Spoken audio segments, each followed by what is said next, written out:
Hello guys, this is Saad with another tutorial, and in this video I'll be telling you how to hide your Windows 11 taskbar.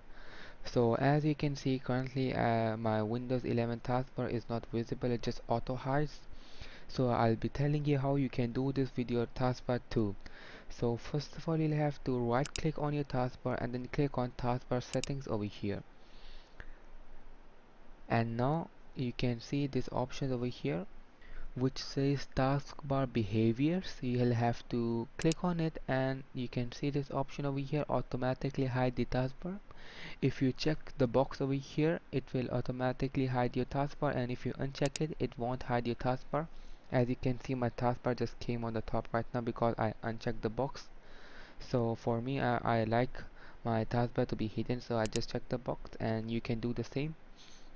And I hope you like this small tutorial, and for more similar videos you can subscribe to my channel. We'll meet in the next video. Till then, peace out.